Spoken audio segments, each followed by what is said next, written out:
Yeah, well, we're going to be getting lots of analysis, of course, even on the Phala Phala report throughout the day. You've got the process that is unfolding within the National Assembly. The president also having gone all the way to file papers to the Constitutional Court for it to review and set aside the Section 89 panel report. Let's get more analysis now. We're joined on the line by Dr Fikile Vilakazi, political analyst from the University of KwaZulu-Natal. Dr Vilakazi, a good morning to you. Certainly a story that has captured not just the attention of South Africans, but the world at large. Your initial response, hearing that the president has filed papers with the Constitutional Court to review this report. Good morning to you, Naledi, and good morning to viewers at home. Naledi, it is concerning that the president would make a decision to challenge the report of the panel. You must know that that means, of course, he's challenging his own parliament in this regard, because the panel is a mechanism that was set by the National Assembly. And it's troubling in a sense that also just within the African National Congress, the status of the Congress within society is not showing us that there's commitment to openly face and deal with issues of allegations, whether they are true or false. I think it would have been prudent for the president to allow the National Assembly, members of Parliament, to be able to speak on this issue. Going to courts, Naledi, is really taking us back to where we have been since 2005 with the issue of the former President Jacob Zuma. And it's really going to then again take from the taxpayers' money. The purse of the nation is going to be drained again by this process. And I think that is insensitive. It is insensitive to what South Africans have been saying, to say to the African National Congress in this particular case, and to the president of the nation, because we are not talking about ANC politics here. We are talking about the fact that this is a number one citizen of the country.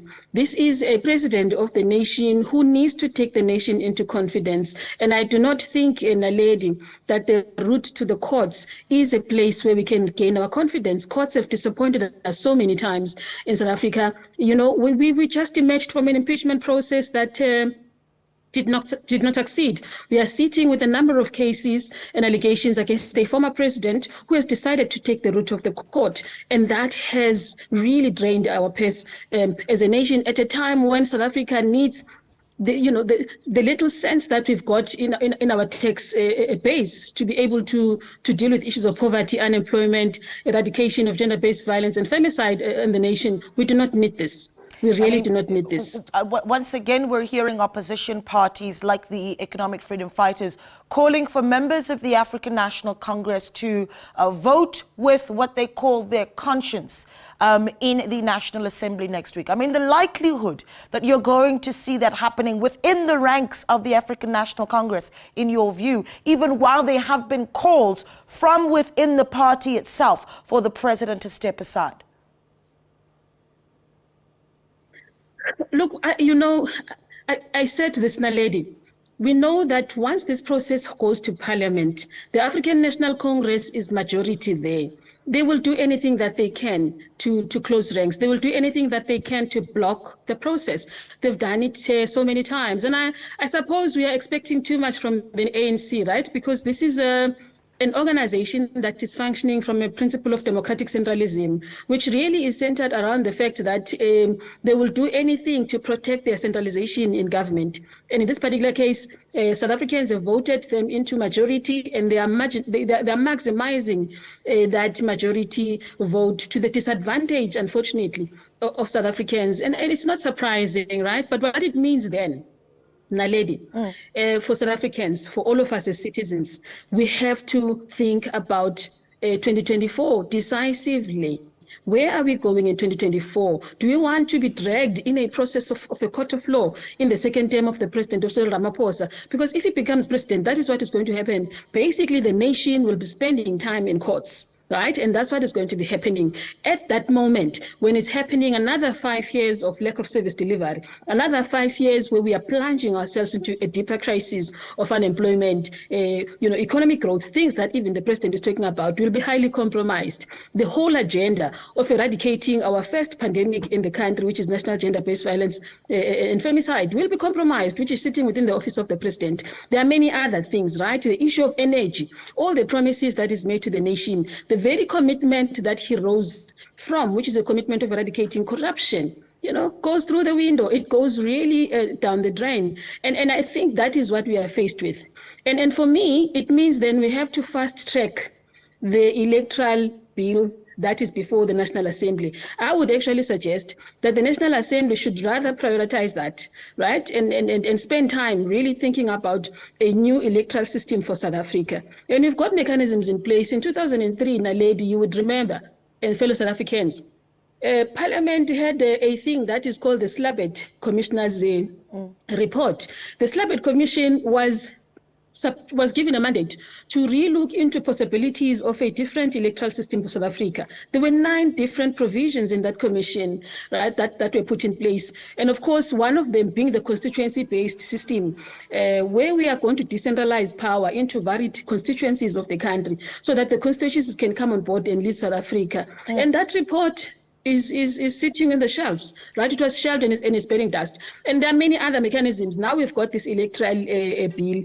Of course, it's not the kind that would perhaps give an independent candidate more leeway, but we need to be doing those processes. And I would suggest that perhaps what we should be doing now is to bring back that electoral bill. Let us go to communities through public hearings. Let us talk about how 2024 is going to look like and how we're going to bring in constituencies on board. At the same time, though, I mean, you're talking about... Yeah, Dr. Vilakazi, you're talking about, large-scale electoral reform in the country, and we've got just over a year before we get to those national elections. In just a few days, though, the governing party is going to have their national conference, and they're sitting with this crisis, right? At this point where there are calls for the president to step aside, what do they do? Who heads up the party, in your view? That's the problem of the African National Congress. I think it's something that they would need to deal with internally. I mean, they are claiming that they've got Titi Mabuza. Maybe Titi Mabuza can lead the ANC, but we need to be troubled by issues of the nation. We need to be thinking about how we're going to lead South Africa. So we need to think in Parliament. What do we do in Parliament? Should the president resign or should the president step aside? Or as the president is even going to courts? So we have political parties that have been given a mandate within the National Assembly to be dealing with these issues. Perhaps we can put an interim type of an arrangement within Parliament, where we've got every member of Parliament that is sitting there, including the opposition, running the country on an interim basis, right? We need to do a thing like that until we get to the elections. Whether the elections are brought earlier or the elections are happening in 2024, what is glaringly clear at this point is that everyone, including opposition parties, including civil society organizations and citizens, should then be putting that mechanism that is interim in place to be able to run the country. And I think we need to look perhaps then into our statutes and into the constitution, whether that is enabled. Of course, the constitution gives us only the provision of having the deputy president to lead the country. And those are decisions that the National Assembly should be doing. And for me, I think that is where we should be spending our energy. How the ANC deals with these issues is something that I think we need to leave to the ANC to deal with. But if we have to suggest anything to the African National Congress, Naledi, there are people within the African National Congress that can lead that organization who are being subjected, who are being oppressed. We are talking about voices of women. I have been saying this, that South Africa needs a give me those examples, Dr. Fikile. I'm stepping in here. I'm sorry. Yeah, Doctor, yes. Give me more of those names. That's essentially what I'm looking at. From your perspective, who are the people that are available within the party? You've mentioned one already, Lindiwe Sisulu. Who else?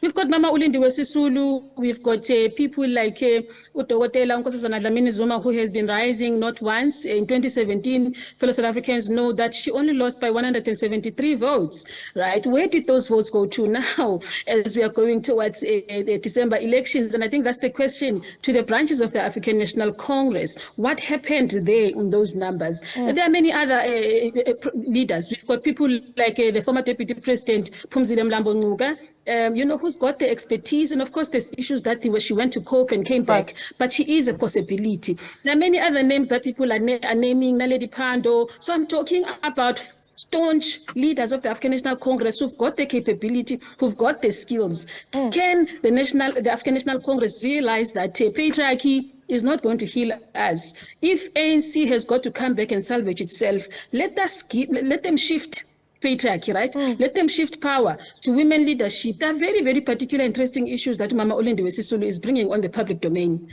right? Issues of decolonization, issues of healing ourselves as a nation, an agenda that the African National Congress has suppressed over time. Why is it that we do not perhaps bring that voice up and say, lead us into that direction? Because that is what the majority of South Africans are saying, that we have not fulfilled the mandate that came out from CODESA. Some of the things, even as we're drafting this constitution, as Kulumanga, that we're talking about here, we're compromised and made. Dr. Vilakazi, that's all the time we have. But thank you so much for speaking to us. Dr. Fikile Vilakazi, their political analyst, speaking to us from the University of KwaZulu-Natal. And one thing is for sure throughout this entire discussion is the road towards the national conference of the African National Congress is certainly not going to be a dull one.